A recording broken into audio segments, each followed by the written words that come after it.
اعوذ باللہ من الشیطان الرجیم۔ او کالذی، یا اس شخص کی طرح، مرہ کہتے ہیں وہ گزرا، علی قریۃ، علی پر، قریۃ بستی۔ مراد یہ ہے کہ یا اس شخص کی مثال جس کا گزر ایک بستی پر سے ہوا، وَهِیَ خَاوِیَةٌ، اور وہ گری ہوئی تھی، یعنی کہ وہ بستی جو تھی اس کی عمارات گری ہوئی تھی، عَلَىٰ عُرُوشِهَا، عَلَىٰ کا مطلب ہوتا ہے پر، عروش عرش کی جمع ہے یعنی کہ چھت، عُرُوشِهَا اپنی چھتوں کے بل گری ہوئی تھی۔ قال، اس نے کہا یعنی اس شخص نے کہا، انا کا مطلب ہوتا ہے کیسے، یوہی کا مطلب ہوتا ہے وہ زندہ کرے گا، ہاذہ اللہ، اللہ اس کو کیسے زندہ کرے گا، یعنی اس بستی کو کیسے زندہ کرے گا۔ اس بستی کو زندہ کرنے سے مراد ہے اس بستی کو دوبارہ کس طرح آباد کرے گا۔ بعد موتہا، بعد اس کے مر جانے کے، بعد اس کی موت کے۔ یہاں پہ یہ بیان کرنا ضروری ہے کہ یہاں پہ کس کا ذکر چل رہا ہے۔ حضرت خلیفۃ المسیح الرابع رحمۃ اللہ علیہ، اسی طرح حضرت خلیفہ اول رضی اللہ تعالیٰ عنہ اور خلیفۃ المسیح ثانی رضی اللہ تعالیٰ عنہ، ان تینوں احباب نے، ان تینوں خلفاء نے یہ بات بیان کی کہ یہاں پہ بنی اسرائیل میں آنے والے ایک نبی حضرت حزقیل علیہ السلام کا ذکر ہے۔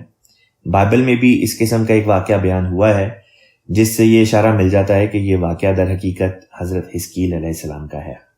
واقعہ جو ہے وہ اس طرح سے ہے کہ حضرت عیسیٰ علیہ السلام کی آمد سے، آپ کی پیدائش سے، آپ کی بعثت سے تقریباً 600 سال کے قریب، 600 سال کا عرصہ پہلے عیسیٰ علیہ السلام سے ایک بادشاہ نے جو مشرق کی طرف سے آیا، اس نے یروشلم پر حملہ کیا، اور اس کے نتیجے میں جو یہودی وہاں پہ بستے تھے ان کو وہ وہاں سے اپنے ساتھ قیدی بنا کر لے کے چلا گیا۔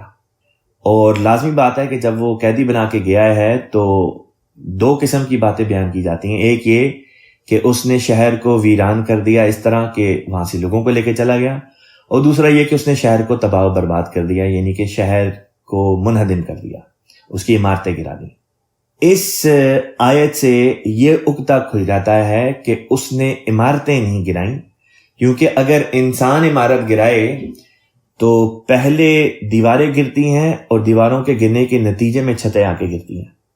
لیکن اس آیت میں بیان کیا اللہ تعالیٰ نے کہ وہ بستی تھی جو اپنی چھتوں کے بل گری ہوئی تھی، اور چھتوں کے بل تبھی گرتی ہیں یہ بستیاں یا کوئی عمارت جب اس کی دیواریں تو قائم ہوں لیکن اس کی چھت میں جو لینٹر لگے ہوتے ہیں یا جو بیمیں لگی ہوتی ہیں لکڑ کی، شہتیر جو ہوتے ہیں، ان کو دیمک کھا جائے، اور ان کے دیمک لگ جانے کے نتیجے میں چھتیں گر جاتی ہیں۔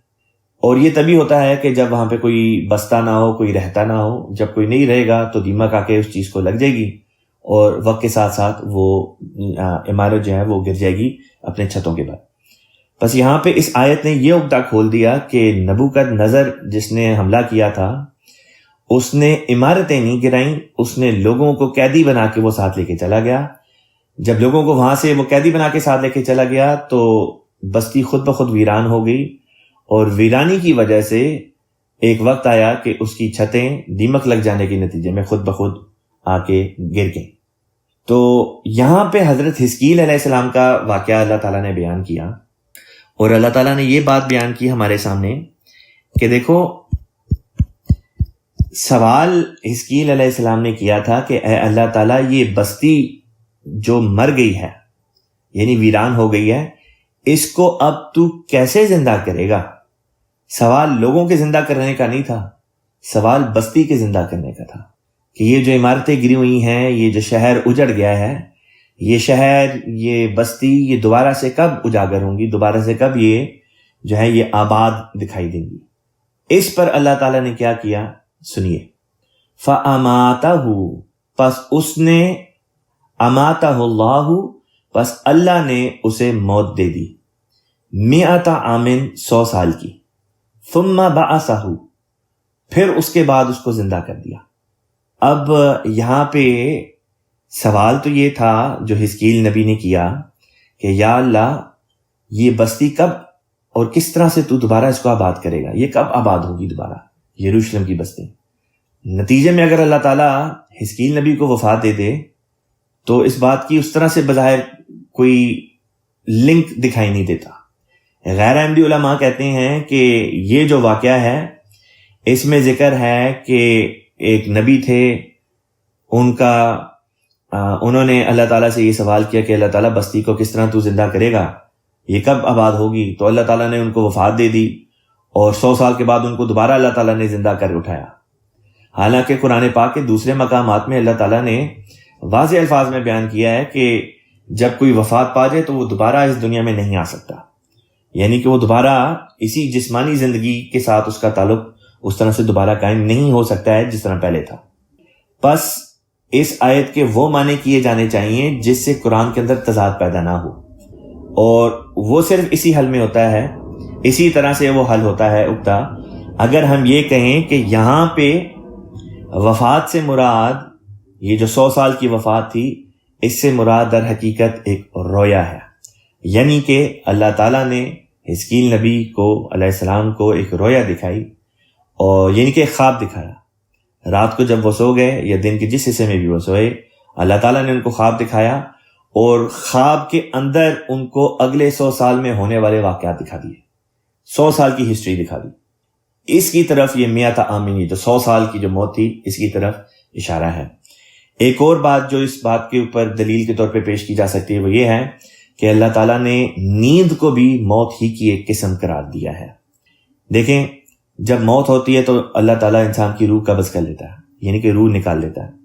اسی طرح اللہ تعالیٰ نے فرمایا کہ خدا تمہاری روح 2 وقت نکالا کرتا ہے، ایک جب تمہاری وفات کا وقت ہوتا ہے اور ایک جب تم سوتے ہو، یعنی کہ نیند کو بھی نائب الموت قرار دیا گیا، اس لیے کیونکہ جب انسان سوتا ہے تو اس وقت بھی ٹیمپریری طور پہ خدا اس کی روح نکالتا ہے، گو اس روح کا تعلق جسم کے ساتھ قائم رہتا ہے نیند کے وقت۔ اس کی اس طرح سے مثال لے لیں، جس طرح ایک کائٹ ہوتی ہے، جس طرح ایک گڈی ہوتی ہے جو آپ اڑا رہے ہوتے ہیں، جس کا ایک سرا آپ کے ہاتھ میں اور دوسرا اس گڈی کے ساتھ بندھا ہوا ہوتا ہے، اس کائٹ کے ساتھ بندھا ہوا ہوتا ہے۔ اور اللہ تعالیٰ بیان کرتا ہے کہ جس کے بارے میں اللہ تعالیٰ چاہے کہ اس کو نیند سے زندہ اٹھانے کا اللہ تعالیٰ کا منشا ہو تو اللہ تعالیٰ اس کی روح اس کے جسم میں واپس بھیج دیتا ہے، اور جس کو نیند ہی میں اللہ تعالیٰ وفات دے دے اللہ تعالیٰ اس کی روح کو اپنے پاس ہی رکھ لیتا ہے۔ اس کی یہ مثال ہے کہ وہ جو گڈی اڑا رہا تھا شخص، اس کی اگر ڈور کاٹ دی جائے تو ٹھیک اسی طریقے سے اس مثال سے آپ یہ سمجھ سکتے ہیں کہ کس طرح سے انسان کی روح جو ہے وہ جسم کے ساتھ بندھی ہوئی ہے۔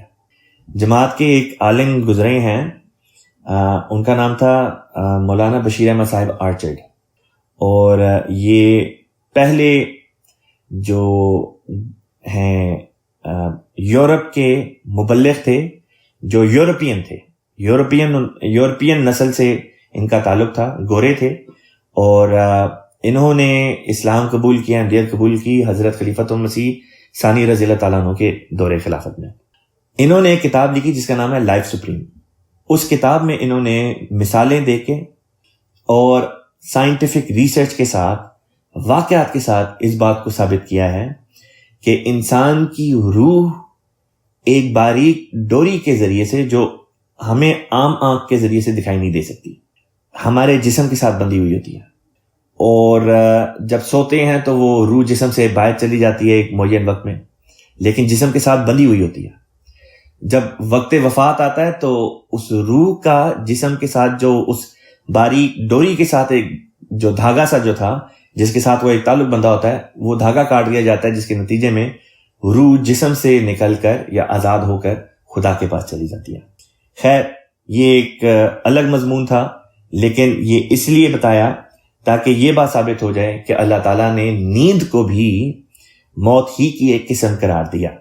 بس اللہ تعالیٰ نے یہاں پہ فرمایا کہ دیکھو ہم نے حزقیل نبی کو یا جو بھی وہ شخص تھا ان کو 100 سال کی موت دے دی. مراد یہ تھی کہ ان کو نیند دی، اس نیند میں جو خواب ان کو دکھایا اس میں 100 سال کے واقعات ان کو دکھا دیے. اب اسے یہ بھی نہیں مراد لی جا سکتی کہ ان کو 100 سال کے لیے جسمانی طور پہ ان کو سونے دیا، کیونکہ 100 سال اگر انسان سویا رہے، کچھ کھائے بھی نہ، کچھ پیے بھی نہ، اور جیسا کہ اس آیت کے اگلا حصہ ثابت کر دے گا، انسان کا جسم باقی رہ ہی نہیں سکتا، وہ ختم ہو جاتا ہے، انحطاط پذیر ہوتا ہے، ڈس انٹیگریٹ ہو جاتا ہے، ریزہ ریزہ ہو جاتا ہے، ذرا ذرا ہو جاتا ہے، مٹی بن جاتا ہے. بس لازمی طور پہ یہ ماننا پڑے گا کہ یہاں پہ ایک رات میں اللہ تعالیٰ نے ان کو 100 سال کے واقعات جو تھے، اگلے 100 سال کے واقعات خواب کی صورت میں دکھا دی. مثلا حضرت خلیفۃ مسیح رابع رحمہ اللہ تعالیٰ نے بیان فرمایا ہے کہ بعض دفعہ خواب میں ایک سیکنڈ میں، ایک لمحے میں، بظاہر آپ نے ایک لمحہ خواب دیکھا ہوتا ہے، لیکن اس میں کئی گھنٹوں کی چیزیں اللہ تعالیٰ نے سمو کے آپ کو دکھا دی ہوتی ہیں. اور اس طرح پر یہ بات سمجھنی بہت آسان ہو جاتی ہے کہ ایک خواب اللہ تعالیٰ کسی کو دکھائے اور اس میں 100 سال کا عرصہ کے جو واقعات ہیں وہ ان کے آنکھوں کے سامنے خواب میں اللہ تعالیٰ لے کر آ گیا ہو. فرمایا 100 سال کے بعد، یعنی کہ اس رویا کے بعد، اس خواب کے بعد جب ان کو اللہ تعالیٰ نے دوبارہ سے زندہ کر دیا، مراد یہ کہ دوبارہ ان کی آنکھ کھل گئی اور ان کی روح جو تھی وہ واپس جسم میں آ گئی، جس طرح نیند کے وقت ہوتا ہے. قالا، اس نبی نے کہا، کم لبستا، اللہ تعالیٰ نے کہا، قالا، اللہ نے کہا، یہاں پہ اللہ مراد ہے. قالا کا مطلب ہوتا ہے اس نے کہا، لیکن اس سے مراد یہاں پہ اللہ تعالیٰ کی ذات ہے. کم لبستا، کہ تو کتنی دیر اس حالت میں رہا. لبسا کا مطلب ہوتا ہے رہا، اور لبستا تو رہا.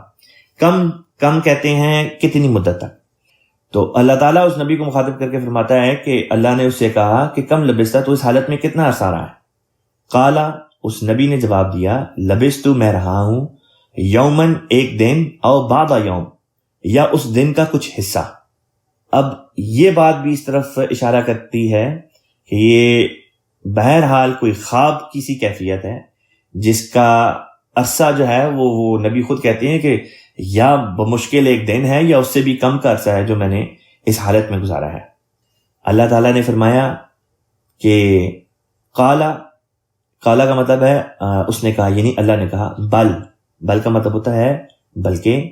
لبستا میات عام، تو 100 سال رہا ہے. فنظر، پس دیکھ، الا طعامی کا، الا طرف، طعام کہتے ہیں کھانے کو، اور یہ جو کیاف آخر میں لگایا ہے یہ تیرے کے لیے آیا ہے.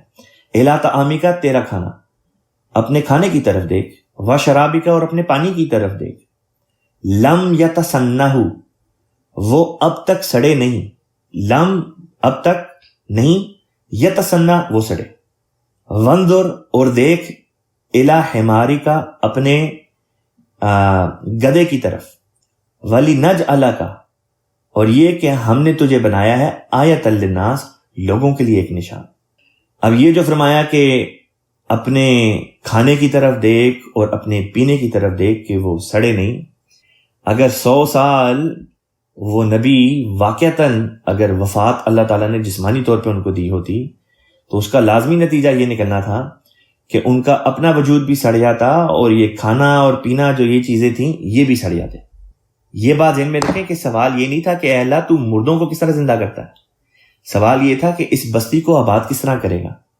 اگر تو یہ سوال ہوتا کہ اے اللہ تو نے مردہ کو کس طرح زندہ کرنا ہے اور اللہ تعالیٰ یہ جسمانی وفات دے دیتا بفرض محال، تو چلیں کچھ سینس بنتی تھی، کچھ بات بنتی دکھائی دیتی تھی.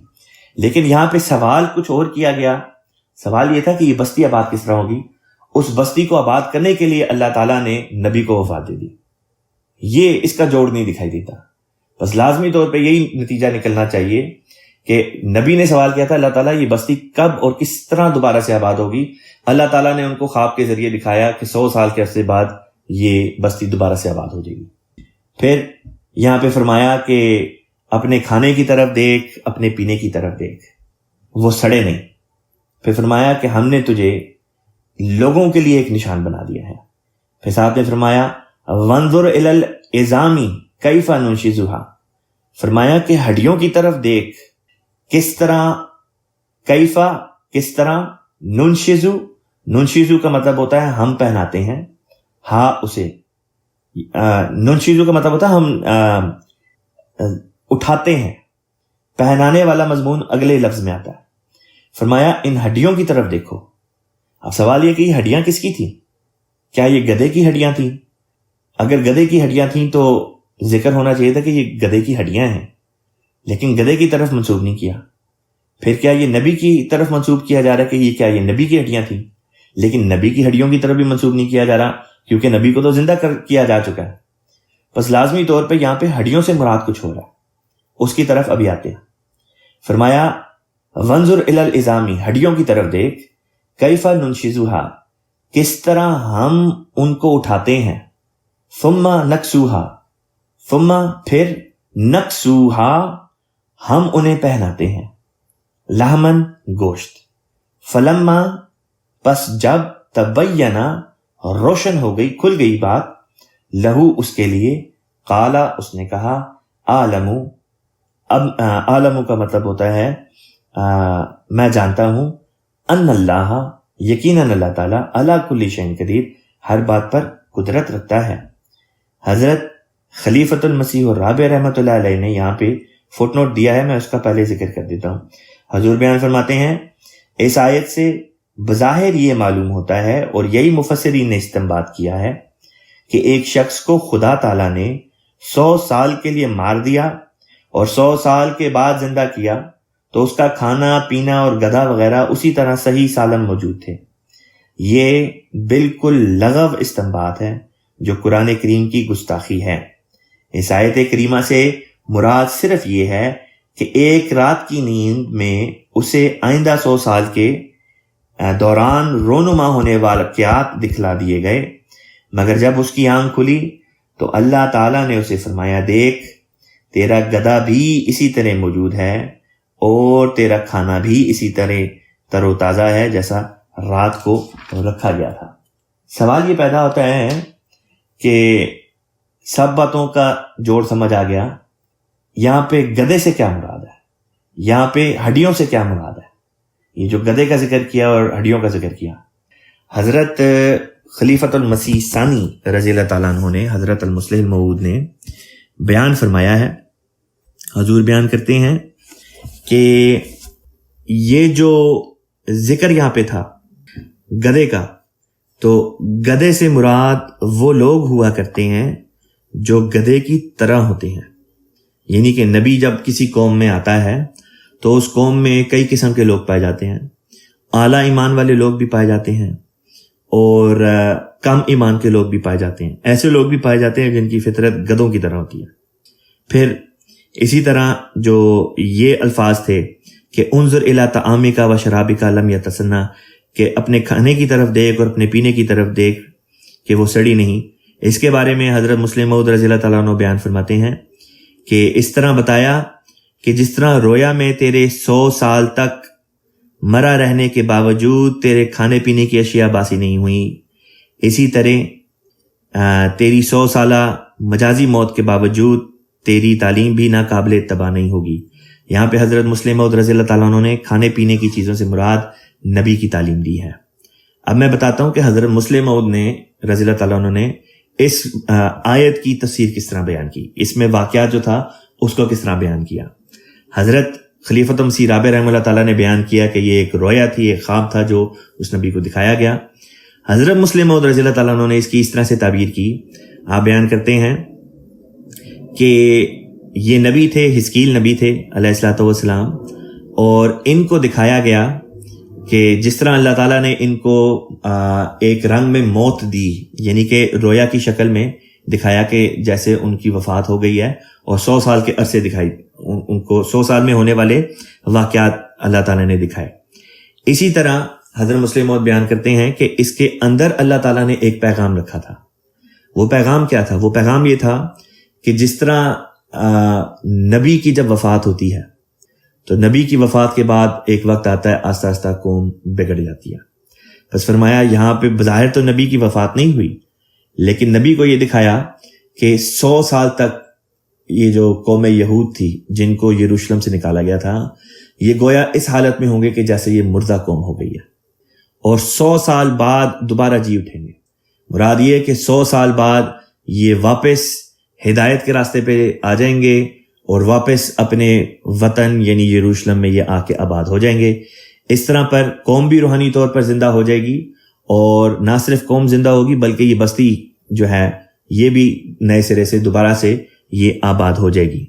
گویا یہاں پہ اس نبی کی جو تعلیمات تھیں ان کو کھانے اور پینے سے تشبیہ دے کر اللہ تعالیٰ نے یہ ذکر کیا کہ جس طرح 100 سال بعد بھی تمہاری تعلیم جو تمہیں دی گئی، جو روحانی تعلیم تم لے کر آئے، وہ ضائع نہیں ہوگی، وہ باسی نہیں ہو جائے گی۔ جس طرح یہ کھانا تمہیں باسی نہیں دکھائی دے رہا، اسی طرح سے وہ تعلیم جو تمہیں اللہ تعالیٰ نے دی ہے وہ 100 سال بعد بھی قابل عمل ہوگی، قابل تقلید ہوگی، اور اسی پر عمل کر کے جو بنی اسرائیل کی قوم ہے یہ دوبارہ سے ایک رنگ میں روحانی طور پہ زندہ ہو جائیں گے اور واپس اپنے ملک جو ہے یہ آ پہنچیں گے۔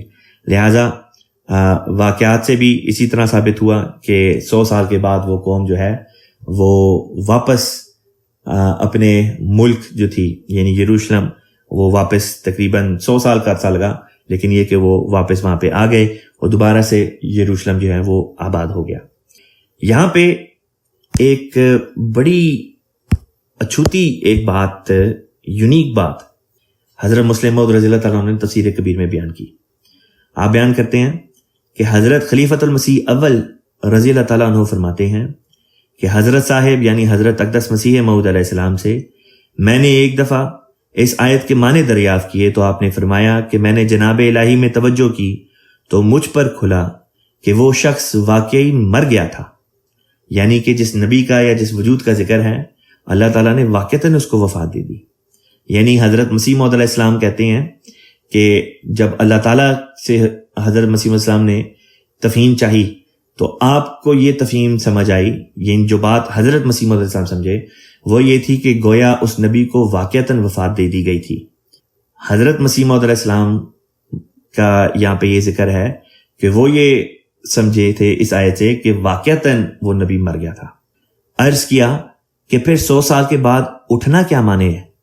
فرمایا انبیاء کو مرنے کے بعد ایک حیات دی جاتی ہے، یعنی کہ نبی جب وفات پا جاتے ہیں تو وفات کے کچھ عرصے بعد ان کو ایک نئی زندگی دی جاتی ہے جو کہ روحانی زندگی ہوتی ہے، جسمانی زندگی نہیں ہوتی۔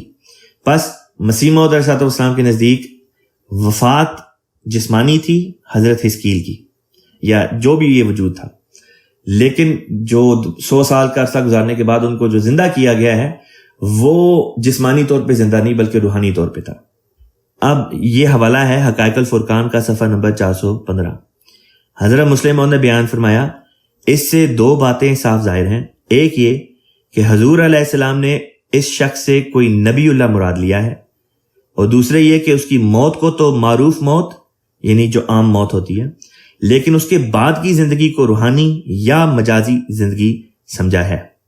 پھر آپ بیان فرماتے ہیں اس سے مقصود یہ بتانا تھا کہ جب اس رویا کے پہلے حصے میں کیے گئے اشارے کے مطابق اس کی قوم روحانی موت کا شکار ہوگی، یعنی اس نبی کی قوم روحانی موت کا شکار ہوگی، تو اس کے ساتھ ہی خود اس نبی پر بھی ایک مجازی موت وارد ہو جائے گی، یعنی اس کی قوم اسے اور اس کی تعلیم کو ایسے بھلا دے گی جیسے اس کا کوئی وجود ہی نہ ہو، مگر پھر 100 سال کے بعد اسے دوبارہ زندہ کر دیا جائے گا، جس کی طرف اشارہ اس کی موت کے عرصہ معین کر دینے سے نکلتا ہے۔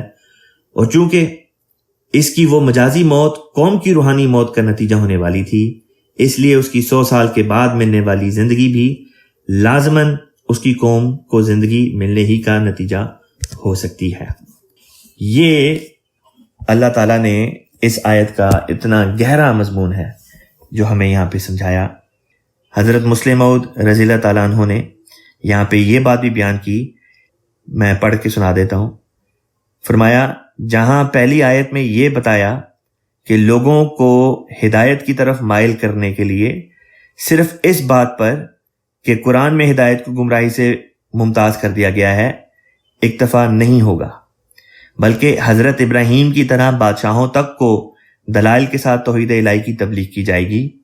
وہاں دوسری آیت میں یعنی اس آیت میں حضرت حزقیل نبی کا واقعہ بیان کر کے بطور پیش گوئی یہ بتایا کہ جب کبھی کسی علاقے کے مومن روحانی طور پر گراوٹ کا شکار ہو کر مردے کی طرح ہو جائیں گے، اللہ تعالیٰ حضرت محمد رسول اللہ صلی اللہ علیہ وسلم کو اس صورتحال کا نظارہ کروائے گا، اور آپ کے دل میں ان کی اصلاح کے لیے ایک حرکت اور جوش پیدا ہوگا، جس کے نتیجے میں اللہ تعالیٰ کوئی نائب رسول یعنی اپنا کوئی مرسل یعنی مجدد بھیج کر ان ہڈیوں کو ہڈیوں سے مراد ایمان یہاں پہ لیا، ان ہڈیوں کو یعنی ایمان میں جمع کرے گا اور پھر ان پر اعمال صالحہ کا گوشت چڑھائے گا، اور یہ سب کچھ حضور صلی اللہ علیہ وسلم کی لائی ہوئی تعلیم ہی کے ذریعے ہوگا۔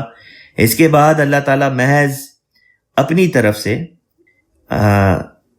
محبت کی راہ سے، یعنی کہ پھر اللہ تعالیٰ اپنی طرف سے ان میں زندگی کی روح پھونک دے گا اور پھر سے روحانی زندگی پالیں گے، اور یہ کام ایسے لوگوں کی روحانی موت کے وقت سے 100 سال کے اندر ہو جاتا رہے گا۔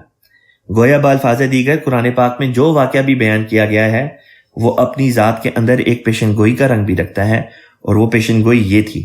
ماضی کا واقعہ تو میں نے بتا دیا، پیشن گوئی کس طرح سے پوری ہوتی تھی؟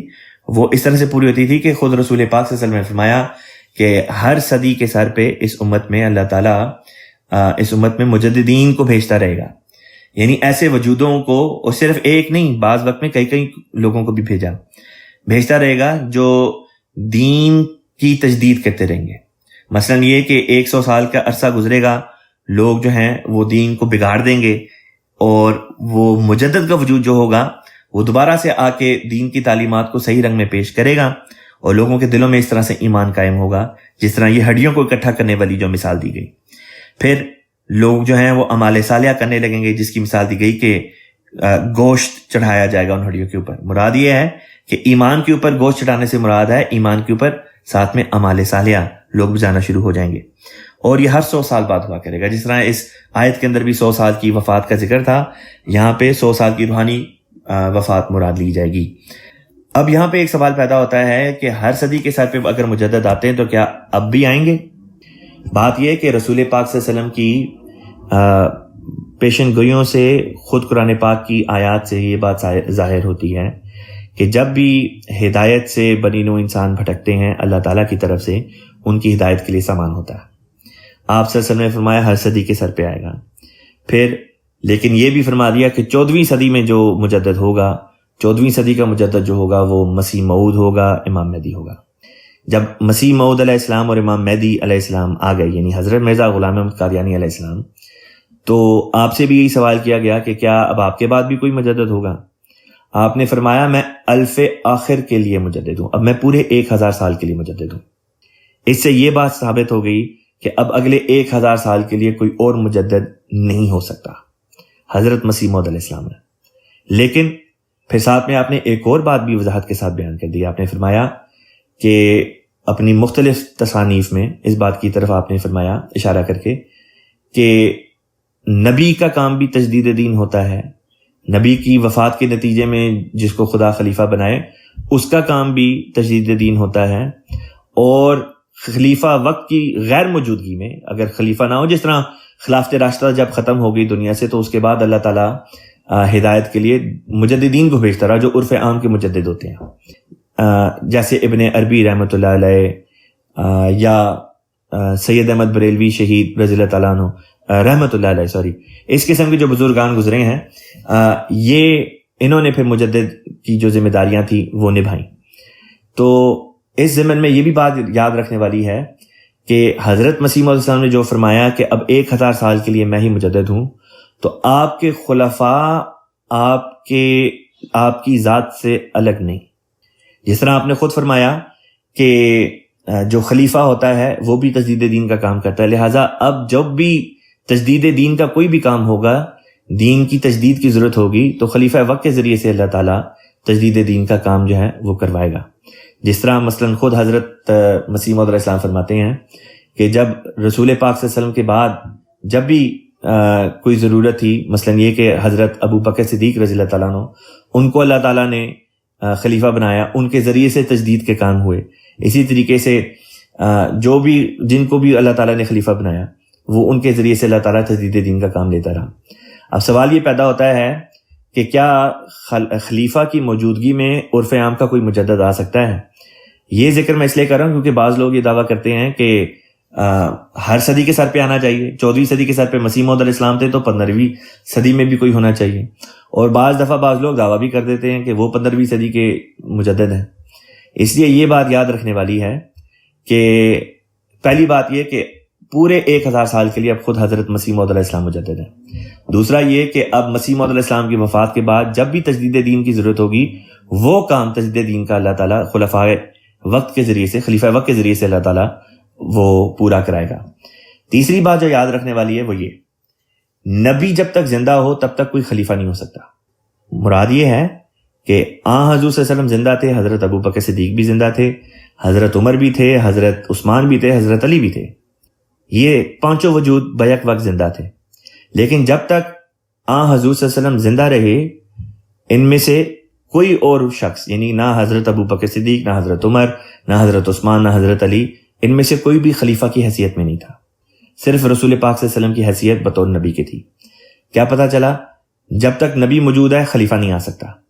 خلیفہ کب آیا؟ جب نبی کی وفات ہوگی. جب حضور صلی اللہ علیہ وسلم کی وفات ہوگی تو اللہ تعالیٰ نے حضرت ابو بکر رضی اللہ تعالیٰ عنہ کو خلیفہ بنا دیا. حضرت ابو بکر رضی اللہ تعالیٰ عنہ زندہ تھے، آپ کی زندگی میں اللہ تعالیٰ نے آپ سے تجدید کا بھی کام لیا. لیکن جب تک آپ زندہ تھے کوئی اور شخص خلیفہ نہیں ہو سکتا تھا. حضرت عمر بھی زندہ موجود تھے، حضرت عثمان بھی تھے، حضرت علی بھی تھے، لیکن وہ تینوں خلیفہ نہیں تھے. خلیفہ صرف حضرت ابو بکر تھے. جب حضرت ابو بکر کی وفات ہو گئی ان کے بعد اللہ تعالیٰ نے حضرت عمر کو خلیفہ بنا دیا. اسی طرح حضرت علی بنے حضرت عثمان کی وفات کے بعد. اور جب حضرت علی کی بھی وفات ہو گئی تو اب امت میں اس طرح سے کوئی خلیفہ نہیں تھا جس کو ہم خلیفہ راشد کہتے ہیں.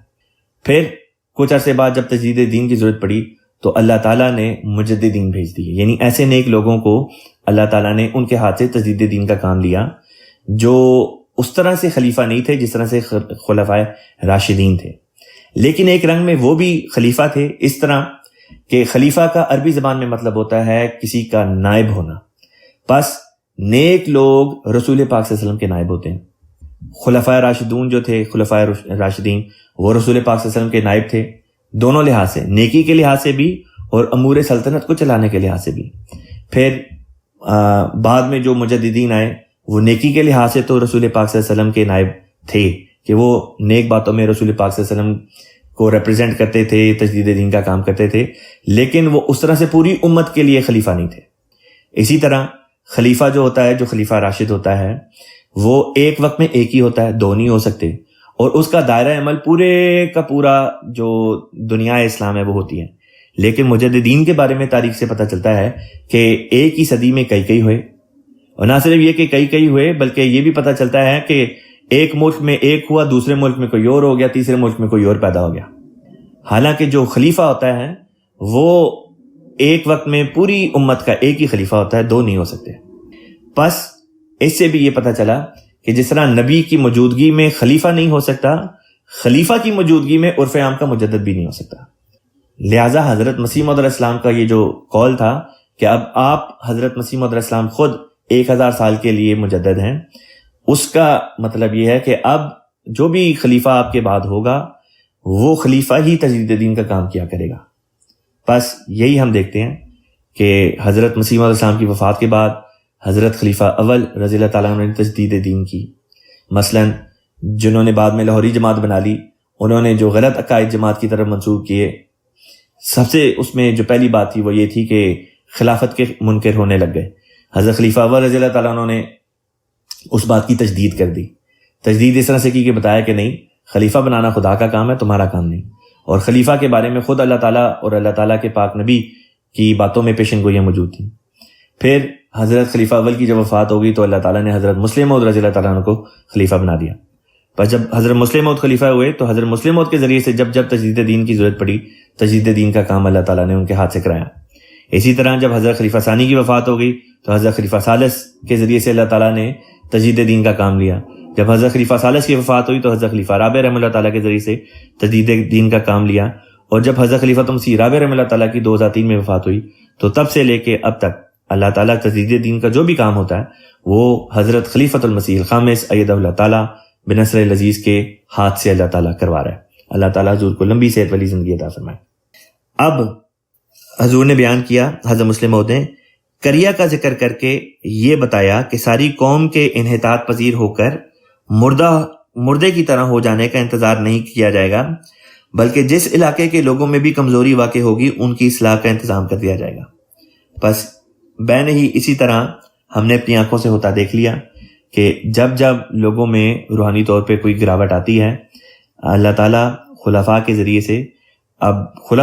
سے اللہ تعالیٰ اس کا جو ہے وہ اس کو تصحیح اس کی کر دیتا ہے، لوگوں کی اصلاح ہو جاتی ہے۔ یہاں سے آگے اب ایک اور بات شروع ہوتی ہے۔ اللہ تعالیٰ بیان فرماتا ہے وَإِذْ قَالَ، اور یاد کرو جب قَالَ کہا ابراہیم نے ربی ارینی، ربی اے میرے رب، ارینی مجھے دکھا، کیفا کس طرح، تحیی الموتیٰ تو مردہ کو زندہ کرے گا، اے میرے اللہ تو مجھے دکھا تو مردہ کو کس طرح زندہ کرے گا۔ قال اللہ نے کہا اولم تؤمن، کیا، وا اور لم تؤمن، اور یہ کہ کیا تو اب تک مومن نہیں ہوا، تو ایمان نہیں لا چکا۔ ابراہیم علیہ السلام نے کیا جواب دیا سنیے۔ قال اس نے کہا بلا کیوں نہیں، ولیکن لیکن، لیطمئن قلبی، میں تو یہ اس لیے پوچھتا ہوں، لیطمئن، لام یہاں پہ لام تعلیل ہے وجہ بیان کرنے کے لیے، جس کا ترجمہ ہوگا تاکہ، یطمئن قرار پکڑے، سکون آئے، اطمینان آئے، قلبی میرے دل کو، میں نے تو یہ اس لیے پوچھا ہے کہ تاکہ میرے دل کو قرار آ جائے۔ قال اللہ تعالیٰ نے پھر جواب دیا فخذ پس پکڑ لے، اربعتن 4 من الطیر پرندوں میں سے، مراد یہ کہ 4 پرندے پکڑ لے، فسرہن، فا پس سر کا مطلب ہوتا ہے لگا لینا یا مانوس کر لینا، ہن ان 4 کو، ان کا ذکر ہے ان کے 4 پرندوں کو، فسرہن پس ان کو مانوس کر لے، الیکا اپنے ساتھ، یعنی ان کو اپنے ساتھ اٹیچ کر لے۔ اٹیچ کرنے سے مراد جسمانی طور پہ اٹیچ کرنا نہیں، بلکہ پیار اور محبت کے ذریعے سے اٹیچ کرنا ہوتا ہے۔ جس طرح انسان جب جانور کوئی پالتا ہے تو اس جانور کو پالنے کے نتیجے میں اس انسان کے دل میں اس جانور کے لیے پیار ہوتا ہے، اور اس جانور کے دل میں اس انسان کے لیے، اپنے مالک کے لیے پیار ہوتا ہے۔ بس اسی قسم کی بات کا یہاں پہ ذکر ہو رہا ہے کہ 4 پرندے لے اور ان کو اس رنگ میں پال کہ وہ تیرے ساتھ جڑ جائیں، گویا تجھ سے پیار کرنے لگے۔ ثم اجعل، پھر کر دے، علی کل جبل، یعنی کہ پھر ان کو رکھ دے پہاڑوں پر، منہن ان سب کو، جزءاً ایک ایک، مراد یہ ہے کہ ان میں سے ہر ایک کو ایک ایک پہاڑ پہ رکھ دے، یعنی ایک پرندے کو ایک پہاڑ پہ، دوسرے کو دوسرے پہ، تیسرے کو تیسرے پہ، چوتھے کو چوتھے پہ۔ ثم ادعوہن، اس کے بعد کیا کر، ادعوہن انہیں پکار، ان کو آواز دے۔ کیا نتیجہ نکلے گا؟ فرمایا یاتینا کا، وہ آئیں گے تیرے پاس، سعیا دوڑتے ہوئے، وعلم اور جان لے، ان اللہ یقیناً اللہ تعالیٰ ہے، عزیز حکیم، عزیز یعنی کامل غلبے والا، حکیم بہت حکمت والا۔ بہت ہی خوبصورت شاندار آیت ہے، اور بہت ہی ڈھیر سارے مطالب کا سمندر اس کے اندر اللہ تعالیٰ نے سمو دیا۔ آپ کی خدمت میں اس مضمون کو بیان کرنے کی کوشش کرتا ہوں جو اس آیت کریمہ میں اللہ تعالیٰ نے بیان فرمایا۔ اللہ تعالیٰ نے ابراہیم علیہ السلام کو یہ بات دکھا دی کہ ان کی قوم یعنی ان کی جو اولاد ہے وہ 4 دفعہ روحانی طور پہ مرے گی۔ اس آیت میں جو 4 پرندوں کا ذکر ہے، 3 کا نہیں، اور پرندے لیے اور کسی جانور کا کیوں ذکر نہیں، یہ بھی میں ابھی آپ کی خدمت میں یہ بات رکھوں گا۔ حضرت مسلم موعود رضی اللہ تعالیٰ عنہ بیان کرتے ہیں کہ اس آیت میں اللہ تعالیٰ نے حضرت ابراہیم علیہ السلام کو یہ بات سمجھائی کہ ان کی اولاد پر 4 زمانے ایسے آنے والے ہیں جب ان کی اولاد روحانی طور پر مر جائے گی، اور 4 دفعہ ان کو روحانی طور پر زندہ کیا جائے گا۔ اور کس طرح زندہ کیا جائے گا وہ بھی اسی آیت میں اللہ تعالیٰ نے بتا دیا۔ پہلی بات یہ بتاتا ہوں کہ وہ 4 زمانے ہیں کون سے۔ فرمایا وہ 4 زمانے ہوں گے موسیٰ علیہ السلام کا زمانہ، جب بنی اسرائیل روحانی طور پہ وفات پا گئے تھے، روحانی طور پہ مردہ تھے، تو موسیٰ علیہ السلام کے ذریعے سے ان کو اللہ تعالیٰ نے ایک روحانی زندگی دی۔ پھر حضرت عیسیٰ علیہ السلام کے وقت میں بنی اسرائیل جو تھے وہ روحانی طور پہ مردہ کی طرح ہو گئے تھے، اللہ تعالیٰ نے مسیح علیہ السلام کے ذریعے سے ان کو ایک نئی زندگی دی۔ پھر رسول پاک صلی اللہ علیہ وسلم کے زمانے میں یعنی کہ ابراہیم علیہ السلام کے 2 بیٹے جو معروف ہیں ان کو لے لیتے ہیں، حضرت اسحاق اور حضرت اسماعیل۔ حضرت اسحاق کی اولاد 2 دفعہ روحانی طور پہ مری، ایک دفعہ موسیٰ علیہ السلام کے زمانے میں، تو موسیٰ علیہ السلام کے وقت میں اللہ تعالیٰ نے ان کو زندگی دی۔ پھر ایک دفعہ عیسیٰ علیہ السلام کے زمانے میں بنی اسرائیل جو اسحاق علیہ السلام کی اولاد تھے وہ روحانی طور پہ مردہ ہوئے، تو اللہ تعالیٰ نے ان کو نئے سرے سے دوبارہ ایک زندگی دی۔ پھر بنی اسماعیل کو لیتے ہیں۔ بنی اسماعیل کے وقت میں حضرت ابراہیم علیہ السلام کی اولاد روحانی طور پہ جب مردہ ہوئی، یعنی رسول پاک صلی اللہ علیہ وسلم کے وقت میں، تو اللہ تعالیٰ نے رسول پاک صلی اللہ علیہ وسلم کے ذریعے سے ان کو ایک نئی زندگی عطا کی۔ اور پھر حضرت مسیح موعود علیہ السلام مرزا غلام احمد قادیانی علیہ السلام کے زمانے میں جب بنی اسماعیل یعنی مسلمان قوم جو ہے جب یہ روحانی طور پہ مردہ ہوئی، تو مسیح موعود علیہ السلام کے ذریعے سے اللہ تعالیٰ نے ان کو زندگی دی۔ بات یہ ہے، حضرت ابراہیم علیہ السلام اللہ تعالیٰ سے یہ بات نہیں تھے پوچھتے کہ اللہ تعالیٰ تو مردہ کو کس طرح زندہ کرتا ہے۔ نبی تھے، جانتے تھے کہ مردہ زندہ ہو کے اس دنیا میں نہیں آ جایا کرتے، اور وہ یہ بھی سوال نہیں تھے کر سکتے کہ اللہ تو روحانی مردوں کو کس طرح زندہ کرتا ہے، کیونکہ وہ خود نبی تھے، ان کے ذریعے سے اللہ تعالیٰ روحانی مردوں کو زندہ کر رہا تھا۔ بس یہ بات بھی وہ جانتے تھے۔ پھر سوال یہ ہے کہ وہ کیا بات تھی جو ابراہیم علیہ السلام کرنا چاہ رہے تھے لیکن اس کو اس طرح سے انہوں نے بیان نہیں کیا۔ حضرت مسلم موعود رضی اللہ تعالیٰ عنہ بیان کرتے ہیں، انگریزی کا محاورہ ہے ریڈ بٹوین دا لائنز، بین السطور جو بات کی جا رہی ہے اس کو سمجھنے کی کوشش کی جائے تو عقدہ کھل جاتا ہے۔ حضرت خلیفہ ثانی بیان فرماتے ہیں کہ در حقیقت حضرت ابراہیم علیہ السلام جو بات پوچھنا چاہتے تھے وہ یہ تھی کہ اے اللہ تعالیٰ تو نے یہ تو دکھا دیا کہ میری قوم جو ہے اس پر ایک ادبار کا زمانہ آنا ہے، یعنی کہ وہ روحانی طور پہ ایک وقت آئے گا کہ وہ مردہ ہو جائے گی، تو میں یہ جاننا چاہتا ہوں کہ کیا اس میں میرا بھی کچھ عمل دخل ہوگا؟ زندہ تو میں جانتا ہوں کہ تو کس طرح کرے گا، لیکن کیا میں بھی اس میں انوالو ہوں گا؟ مراد یہ کہ کیا میرا بھی اس میں کچھ عمل دخل ہوگا، کچھ میرا بھی ہوگا جس کے ذریعے سے وہ لوگ زندہ ہوں۔ اس پہ اللہ تعالیٰ نے جو بات ان کو سمجھائی وہ یہ تھی کہ ہر دفعہ جب آل ابراہیم روحانی طور پہ مردہ ہوگی تو ابراہیم علیہ السلام ہی کا کوئی بروز ہوگا جس کے ذریعے سے اللہ تعالیٰ ان کی آل اولاد کو، ان کی قوم کو ایک نئی زندگی دے گا۔ بس موسیٰ علیہ السلام اپنے زمانے کے ابراہیم تھے، عیسیٰ علیہ السلام اپنے زمانے کے ابراہیم تھے، رسول پاک صلی اللہ علیہ وسلم اپنے زمانے کے ابراہیم تھے، اور اس زمانے کے ابراہیم حضرت مسیح موعود علیہ السلام کی ذات بابرکات ہے۔ اب ایک سوال یہ پیدا ہوتا تھا کہ حضرت ابراہیم علیہ السلام، ممکن ہے کہ حضرت ابراہیم علیہ السلام صرف اپنی ہی قوم کا ذکر کر رہے ہوتے؟ اگر ابراہیم علیہ السلام اپنی ہی قوم کے روحانی طور پہ مردہ ہو کے زندہ ہونے کا ذکر کر رہے ہوتے تو اس بارے میں یہ بتانا ضروری ہے کہ اللہ تعالیٰ پھر 4 پرندوں کا ذکر نہ کرتا۔ اگر صرف ایک ہی قوم کا ذکر تھا اور ایک ہی دفعہ روحانی طور پہ مردہ ہو کے زندہ ہونے کا ذکر تھا تو ایک پرندے کے ذریعے سے یہ مضمون بڑی آسانی سے حل ہو جاتا۔ 4 کا ذکر کرنا اس بات کی طرف اشارہ کرتا ہے کہ یہ واقعہ 4 دفعہ ہونا تھا۔ پھر سوال یہ ہے کہ پرندہ ہی کیوں اللہ تعالیٰ نے چوز کیا؟ کوئی اور جانور بھی اللہ تعالیٰ چوز کر سکتا تھا۔ پرندہ اس لیے کیا کیونکہ روحانی امور میں پرندے سے مراد ایسے لوگ ہوا کرتے ہیں جن کے اندر روحانی طاقتیں ہوا کرتی ہیں، روحانی طاقت۔ ایک حدیث میں رسول پاک صلی اللہ علیہ وسلم نے فرمایا کہ مومن جو ہیں وہ قیامت میں اس طرح ہوں گے جیسے پرندے اڑ رہے ہوتے ہیں۔ پرندوں کی مثال کے ساتھ مومنوں کی تشبیہ دی گئی۔ اسی طرح حضرت عیسیٰ علیہ السلام کے جو معجزات قرآن میں بیان ہوئے ہیں وہاں پہ جو بیان ہوا کہ وہ پرندے اڑاتے تھے، پرندے بنا کے اڑاتے تھے، اس سے بھی مراد یہی تھی کہ ان کو جو تعلیمات اللہ تعالیٰ نے دیں، جو تاثیر ان کے وجود میں اللہ تعالیٰ نے رکھی، اس کے نتیجے میں لوگ ایسے روحانی وجود ہو جاتے تھے کہ جیسے روحانی طور پہ اڑ رہے ہوں۔ مراد یہ نہیں تھی کہ جسمانی طور پہ اڑتے تھے، مراد یہ تھی کہ روحانی وجود جو ہوتے ہیں وہ روحانی دنیا کے پرندوں کی طرح ہوتے ہیں، جس طرح میں نے حدیث کا حوالہ دے کے آپ کے سامنے مضمون رکھا۔ بس یہ پرندے کی مثال دے کے اس طرف اشارہ کر دیا کہ زندگی بھی انہی لوگوں کو ملے گی جن میں کچھ روحانیت کا کچھ تھوڑا بہتا کچھ اثر باقی ہوگا، یا یہ کہ وہ روحانی طور پہ زندہ ہو سکتے ہوں گے۔ ایک بندہ جس کے اندر روحانیت کلیتاً مفقود ہو جائے، ذرہ روحانیت کا ختم ہو چکا ہو، وہ اس زمرے میں نہیں آتا۔ اس زمرے میں وہی لوگ آتے ہیں جن کے اندر روحانیت کا کچھ حصہ باقی ہو، بس وہی ہیں جو جب نبی آتا ہے تو اس کے ذریعے سے زندگی پاتے ہیں۔ خود قرآن پاک کے ایک اور مقام پہ اللہ تعالیٰ نے فرمایا کہ اے مومنو، جب خدا کا رسول صلی اللہ علیہ وسلم تمہیں آواز دے تو لبیک کہتے ہوئے آگے آؤ، اس لیے کیونکہ جب تم لبیک کہتے ہوئے آگے آؤ گے تو یہ تمہیں زندہ کرے گا۔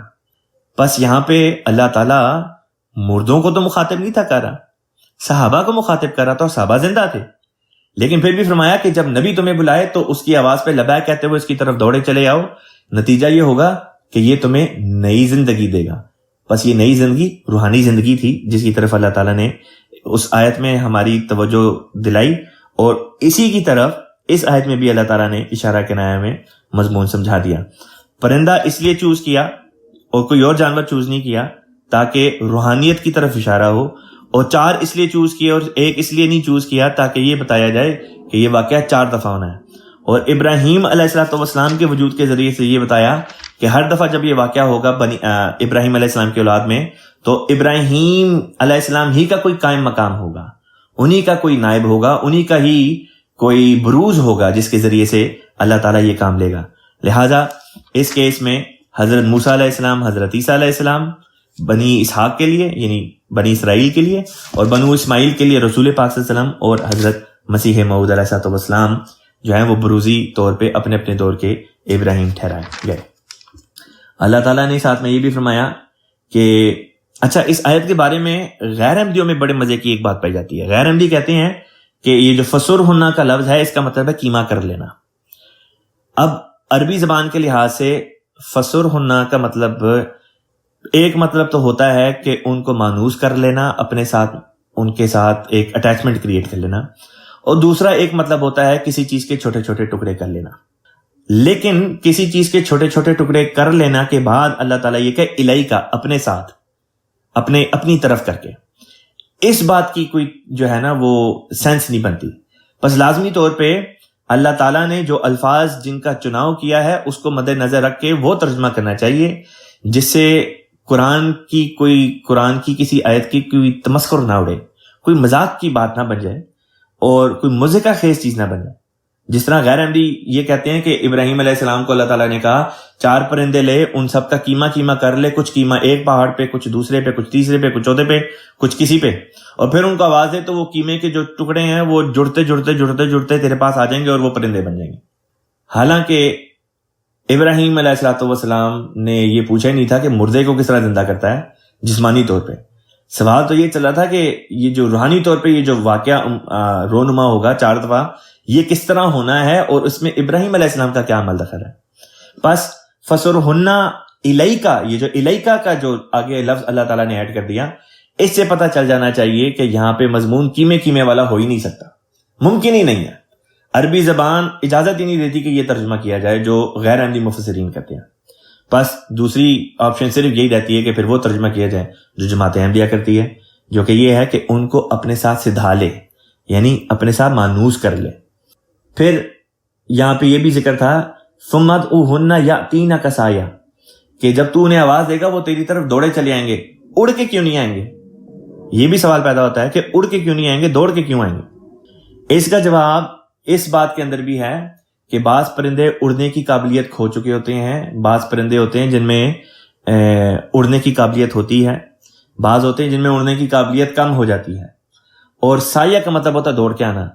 اس میں اس طرف بھی اشارہ ہو سکتا ہے کہ یہاں پہ لوگ مراد ہیں، اور وہ لوگ جب نبی ان کو بلائے گا تو وہ اپنے نبی کی طرف دوڑے چلے آئیں گے، جس طرح اس آیت میں ذکر تھا اللہ تعالیٰ نے جس میں رسول پاک صلی اللہ علیہ وسلم کی ذات کا ذکر کر کے فرمایا مومنوں کو کہ اے مومنو، جب خدا کا رسول تمہیں آواز دے تو دوڑے چلے جاؤ، اس لیے کیونکہ وہ تمہیں ایک نئی زندگی دے گا۔ فرمایا وَعْلَمْ، اور جان رکھ، ان اللہ عزیز حکیم، کہ یقیناً اللہ تعالیٰ کامل غلبے والا اور حکمت والا ہے۔